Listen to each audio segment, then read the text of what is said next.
अगर मैंने किसी का दिल दुखाया है किसी चीज़ से तो मुझे उस बात का दुख है और मैं किसी का दिल नहीं दुखाना चाहता हूँ।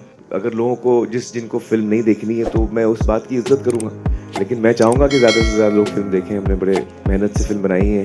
फ़िल्म जो बनती है वो सैकड़ों लोगों के मेहनत से बनती है।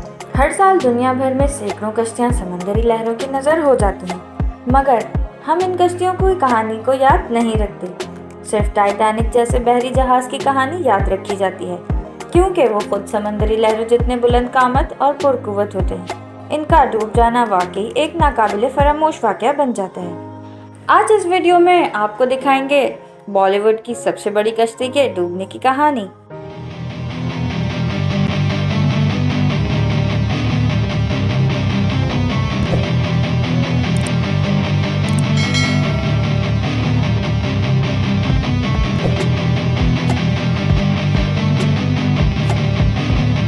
अस्सलाम वालेकुम, आप देख रहे हैं Hunain bin Imran YouTube channel. Superstar Aamir Khan की फिल्म लाल सिंह चड्ढा की बॉक्स ऑफिस पर नाकामी का किस्सा भी टाइटैनिक की ही तरह है और इसी के मानिंद ये हादसा भी मुतअद्दिद छोटी बड़ी गलतियों का नतीजा है, जिसके बायस आमिर खान की बरसों की मेहनत और करोड़ों का बजट खाक हुआ। अभी नाजरीन ठग ऑफ हिंदुस्तान की तारीख की नाकामी ही नहीं भुला पाए थे कि आमिर खान के दामन पर एक और बड़ी नाकामी का दाग लग गया। लगभग 200 करोड़ के बजट से 4 बरस में मुकम्मल होने वाली ये फिल्म अपने बदकिस्मत इख्तिताम की जानिब बढ़ रही होगी। ऐसा इख्तिताम जिसकी पेशगोई पहले ही कर दी गई थी। इस बदबख्ती का साया पहले पहल इस वक्त दिखाई दिया जब आमिर खान ने अपने फिल्म को पैन इंडिया मॉन्स्टर तस्वर की जाने वाली प्रशांत नील की KGF 2 के साथ 14 अप्रैल को रिलीज करने का ऐलान किया था। ये एक बड़ा बॉक्स ऑफिस टकराव था, वाकया खबरों की जीनत बना। आमिर खान भी अपने बयानात में इस क्लैश का जिक्र करते नजर आए। कहीं वो KGF टीम का शुक्रिया अदा करते तो कहीं इस तारीख को चुनने का सबब बयान करते। मगर जो अप्रैल करीब आता गया ये वाज़ेह होता गया कि KGF के सामने फिल्म रिलीज करना खुदकुशी के मुतरादिफ होगा। फिल्म की रिलीज डेट भारतीय यौम आज़ादी को पेश नज़र रखते हुए 11 अगस्त पर मुंतकिल कर दी गई। बज़ाहिर ये दानिशमंदाना फैसला था। एक तरफ आमिर खान की फिल्म को तवील वीकेंड मिल गया, वहीं ये क्लैश से भी बच गए। मगर फिर अचानक मंजर में अक्षय कुमार और आनंद एल राय की एंट्री हुई, जिन्होंने रक्षाबंधन के त्यौहार पर अपनी फिल्म रक्षाबंधन रिलीज करने का ऐलान कर दिया। तो आमिर खान अपने ही जाल में फंस गए और एक ऐसे बॉक्स ऑफिस क्लैश का शिकार हो गए जिसका मुलतवी होना अब मुमकिन ही नहीं था। आमिर खान की बदबख्ती यहीं तमाम नहीं हुई। फिल्म के ट्रेलर को, जिससे कई उम्मीदें हैं, मुनफी रद्द-ए-अमल मिला। नाज़रीन को यूँ महसूस हुआ कि आमिर PK और 3 इडियट्स के किरदार को दोहरा रहे हैं। फिल्म में मुबस्सरीन ने इनकी जवान नजर आने की कोशिशों को भी नापसंदीदगी के निगाह से देखा। चंद हलकों की जानिब से ये ऐतराज़ भी उठाया गया कि टॉम हैंक्स की फॉरेस्ट गैम्प जैसी क्लासिक का रीमेक बनाना बज़ाते खुद एक संगीन गलती है। अतः ये ऐतराज़ एक संजीदा मसले के तौर पर उभरा और फिल्म के लिए इस समय कातिल साबित हुआ। फॉरेस्ट गैम्प में हकीकी वाक़यात को मरकज़ी किरदार की कहानी से मरबूत किया गया था। इस अमल के दौरान तारीख़ी, सकाफ़ती और समाजी पहलुओं को पेश नज़र रखा गया, जैसे टॉम हैंक्स का फ़ौज में भर्ती होना और महाज पर जाना। इन वाक़यात को जूं का तूं या चंद मामूली तब्दीलियों के साथ हिंदी वर्जन में नहीं ढाला जा सकता था। नाक़दीन के मुताबिक इस कहानी को इंडियन रूप देने के जो मुतालबात थे, इन्हें फ़नकाराना तौर पर पूरा नहीं किया गया। आम तौर पर फिल्म नाक़दीन नाजरीन को फिल्म की जानिब मुतवज्जह या फिर मुतनफ़िर करते हैं। इसके नतीजे में वो सिनेमा जाने या ना जाने का फ़ैसला करते हैं। अलबत्ता लाल सिंह चड्ढा यहाँ भी बदकिस्मत रही। नाक़दीन की जन अक्सरियत ने मुनफी तबसरे दिए, नाजरीन को मुतनफ़िर नहीं कर सके, क्योंकि वो पहले ही इस फिल्म का बायकॉट कर चुके थे। इस बायकॉट की वजूहात दलाइल के बजाय तासुब की बुनियाद पर रखी गईं।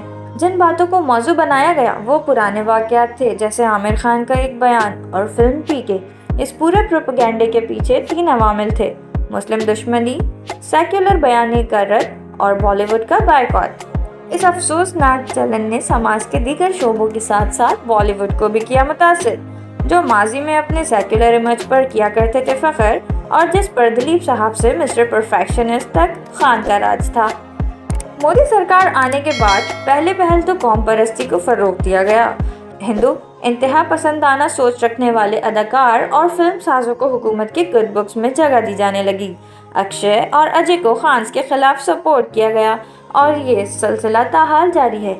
इसकी ताज़ा शक्ल लाल सिंह चड्ढा की बॉयकॉट मुहिम थी। लाल सिंह चड्ढा को बॉयकॉट बॉलीवुड मुहिम से बड़ा खासा फर्क। ये मुहिम दरअसल साउथ इंडियन सिनेमा के हैरानकुन उरूज का नतीजा है। तेलुगु डायरेक्टर राजामौली ने अपने ब्लॉकबस्टर फिल्म बाहुबली के जरिए जब हिंदी सर्किट में हैरानकुन कामयाबी समेटी तो साउथ के फिल्म साजों को ये नुक्ता समझ में आ गया कि हिंदी नाजरीन में मेगा बजट एक्शन और मसाला फिल्मों के लिए शदीद भूख मौजूद है। ये एक बड़ी मार्केट है जहां रिकॉर्ड कामयाबी हासिल की जा सकती है। बाद अज़ां KGF, RRR और पुष्पा जैसी फिल्मों ने इसी भूख को अपने बिजनेस में ढाला। हिंदी फिल्म साज और फनकार हाथ मिलते ही रह गए। आज सूरत हाल ये है कि हिंदी सर्किट में सबसे ज़्यादा बिजनेस करने वाले फिल्मों की फहरिस्त में टॉप पर हिंदी के बजाय डब फिल्में नजर आती हैं। आमिर खान की बड़े चाव से बनाई जाने वाली ये फिल्म, जिसे अद्वैत चंदन जैसे बासलाहियत हिदायतकार ने पूरे खुलूस से बनाया होगा, बेमायने ही हो गई। ये फिल्म 3,500 सिनेमा घरों में रिलीज हुई थी, मगर बायकॉट की वजह से पहले दिन ही सिर्फ 25 से 30 सीटें ही भर सकीं और शोज कैंसिल करने पड़े।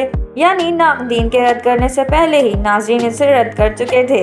इन्होंने फिल्म देखने की जहमत ही नहीं की और ये टाइटैनिक भी डूब गया, जिसका शिकार गैर जानिबदार फिल्म बीन भी हो गए।